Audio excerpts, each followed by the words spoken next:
그 윤동주의 많은 시 가운데서 이 분위기에 가장 어울리는 시는 별에는 밤일 것 같아요.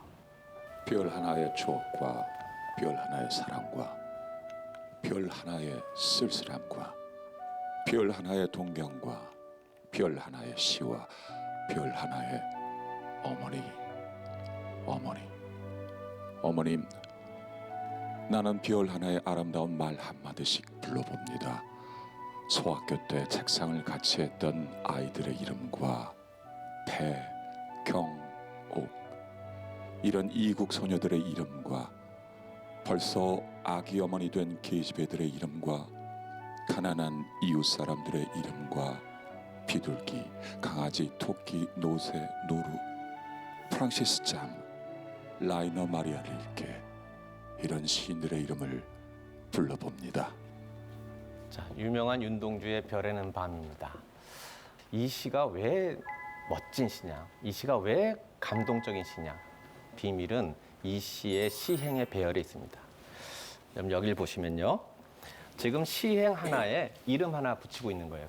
별 하나의 추억과 별 하나의 사랑과 별 하나의 쓸쓸함과 이게 시행 하나하나씩 쓰고 있다는 건 마치 이렇게 쓰는 것 같아요. 제 느낌엔.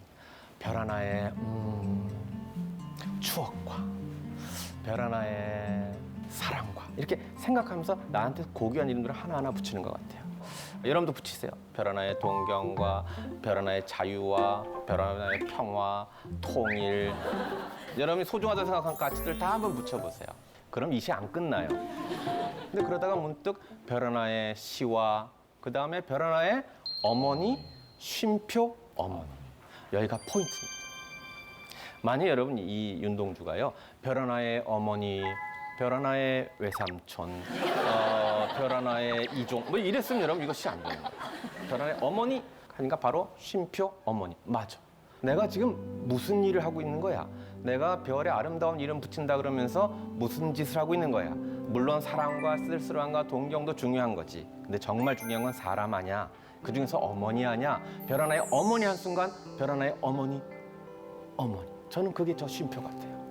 그래서 이 시는 어떻게 읽어야 되냐면 저 부분을 읽을 때는 아주 유장하게 읽으셔도 좋아요. 별 하나의 추억과 별 하나의 사랑과 별 하나의 쓸쓸함과 별 하나의 동경과 별 하나의 시와 별 하나의 어머니.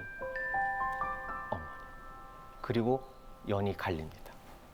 연이 갈리고 나서부터는 수많은 이름이 쏟아지듯이 나오고 있습니다. 이제는 한 행의 하나가 아닙니다. 막 쏟아져 나옵니다. 마치 시상대에선 수상자처럼. 우리 연말 보면 참 우리 시청자 입장에서 답답하잖아요. 뭐 스타일리스트 누구에게도 고맙고 코디 고맙고 마샬 미용실 뭐 다 나오잖아요. 그냥 각자 만나서 하든가 톡으로 단톡으로 보내지. 아 저런 것 좀. 근데 그 마음을 이해해줘야 돼요.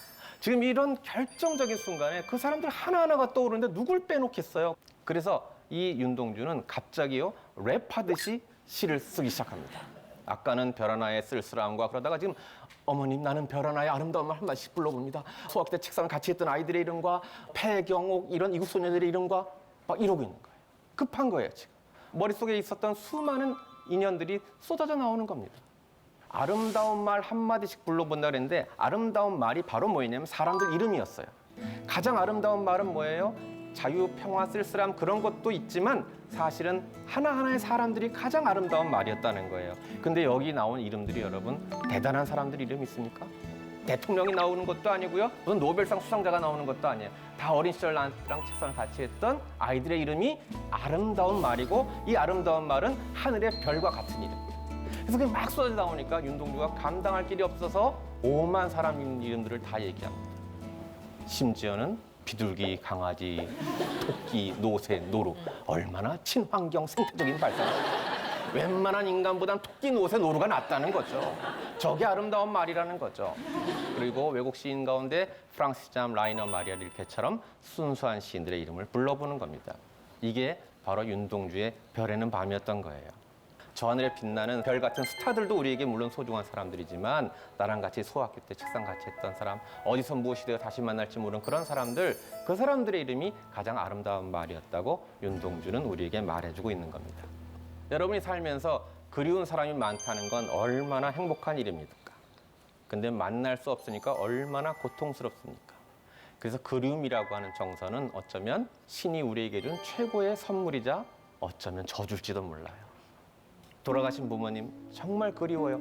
그리워할 수 있다는 게 얼마나 감사한 일인지 몰라요. 그런데 만날 수 없어요. 그리움이란 감정은 왜 주셨을까? 참 고통스러운 겁니다. 그렇기 때문에 윤동주는 저 시의 마지막 이렇게 얘기하고 있습니다. 이네들은 너무나 멀리 있습니다. 별이 아스라에 멀듯이. 다 이름 됐는데 사실은 너무나 멀리 있습니다. 자기 현실로 다시 돌아온 거예요. 그들을 만날 수 없습니다. 너무너무 고통스럽습니다.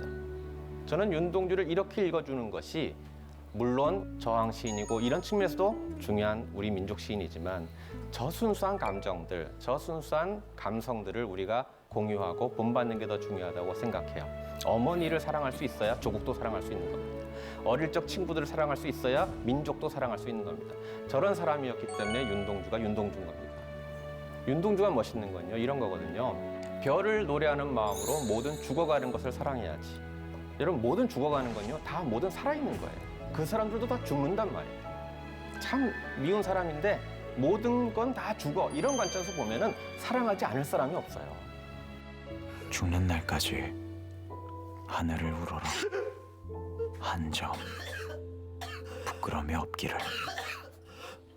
잎새에 이는 바람에도 나는 괴로워했다. 별을 노래하는 마음으로 모든 죽어가는 것을 사랑해야지.